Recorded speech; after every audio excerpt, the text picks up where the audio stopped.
All right, everyone. Of course, the left has been rambling about DC statehood now for quite some time. It's been decades, actually. Even when I was younger, they're like, well, why can't we make DC a state? They deserve representation.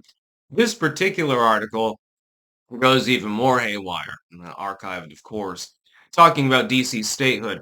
The idea is, well, Donald Trump is an authoritarian. People are getting pissed off. He's putting heavily armed troops and stuff and federalizing the DC police force and stuff like that.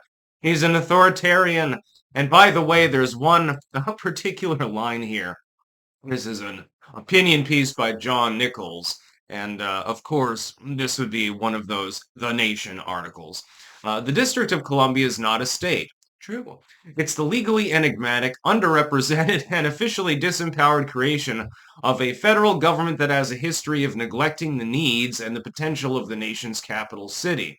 Now, Donald Trump has taken full advantage of this circumstance to flood Washington with heavily armed soldiers and masked federal agents, then goes on to proclaim that there's no crime problem in DC. Here's basically the excuse. Well, yeah, there's crime in DC. And by the way, the liberal commentators that are attempting to say that there's not, you're not doing yourself any political favors, I'm just saying.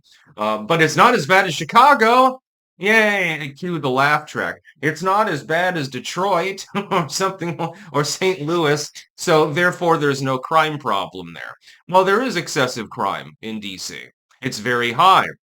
It's just not as high as places that are very higher. That's the only difference. It's like saying, hey, I know that that dude's a drug addict, but he only shoots speed a couple times a day. Look at that dude. He's constantly on heroin. Well, but he's shooting speed several times a day. He's still a druggie. He's still on hard drugs. It's just, yes, okay. He's probably going to live a little bit longer than the dude that's boofing heroin 5 times a day. But, he's still on hard drugs and it could still kill him. BC is getting slowly killed by its crime rate. Yes. Is it survivable? Is it as large as it is in some cities? No, maybe not. But that means absolutely nothing to the people that are living there. I haven't seen that many people without Antifa tattoos or pearls to clutch that have actually been worried about the idea of Donald Trump deploying extra police to DC in order to aid in trying to clean the city out, causing, as even the legacy media has to reluctantly admit, a reduction in crime. But it's only a modest reduction. Well, I would think that double digits for every form of property crime is pretty good. It's a good start. That's better than nothing. Hey, tonight was the first night in months that my car wasn't broken into. I can't even leave the car outside. And then they broke into my garage, so it really didn't matter. So it's a good thing I got that automotive insurance real good because I keep having to get the window replaced every night. That's basically what happens in some of these places. Granted, again, it's not as bad in DC as it is in Chicago or certain, Detroit or something like that. That's admittedly the case, but it's still up there. It's much more violent than the average capital city in a developed country. We'll put it that way. Other than some of the decadent Western European nations, go to Tokyo or something like that. You're not going to see you're going to see more crime in a relatively small city like DC than you will in the largest city in the world. Now, why do you think that is? Could it be because the people that are in charge of the city and the nation actually give a damn? Like, yeah, well, we may want to actually take care of crime. Also, it helps that Japan is a series of islands, so it's harder to illegally immigrate to Japan, of course. You're going to stick out like a sore thumb, also, if you happen to be from anywhere outside of East Asia anyway, so good luck blending in if you try to overstay your visa. That might be a little bit of a problem if you raise any trouble at all. Definitely going to remember to take your shoes off when you go inside the fucking house, that's for sure. DC does need to be cleaned out. The idea that DC can become a state, though, in and of itself is completely moronic. It physically, constitutionally cannot. When they talk about DC statehood, here's the solution. All private citizens get a few blocks out from the mall. That general zone becomes the new DC. The rest is hemorrhaged off to Maryland, the suburbs area.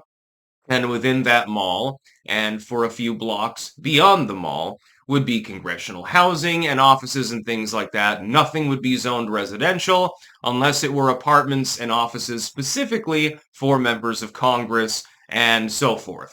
That's all you have to do. Cede the rest of it to Maryland. The capital, therefore, is shrunk down. There are no voters living there. There are no primary addresses to be listed there.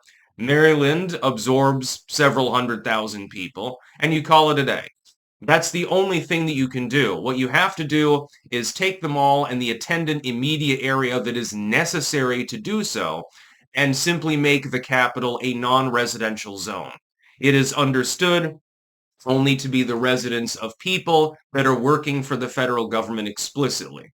Now, I would think that a 3-block commute to work instead of a 2-block commute shouldn't be too hard for some congressional staffer that wants to maintain a primary residence outside of what would become the actual DC for voting purposes. So they'd be a Maryland voter at that point. I don't see any problem.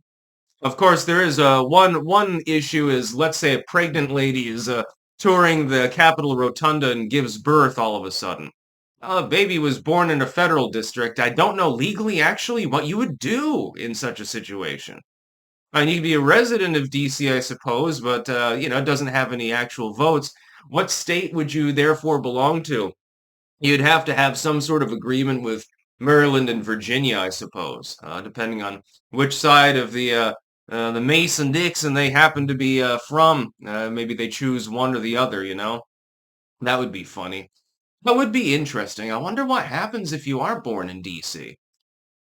Place of birth, I mean, it would be Washington, D.C. I mean, that much is clear, but, for voting purposes, if you didn't want to, I mean, you can establish residency in a new state. That's not a problem. But as far as like the birth certificate and everything like that goes, I think maybe they should just allocate it to Maryland or to Virginia. It doesn't really matter. Maybe it depends on which side of the Potomac you're born on. Because it used to be that there was a chunk on the Virginia side that was actually part of DC, but they ceded that some time ago, and so DC is already shrunk. Well, shrink it further. That's all you have to do. That's about all. Peace out.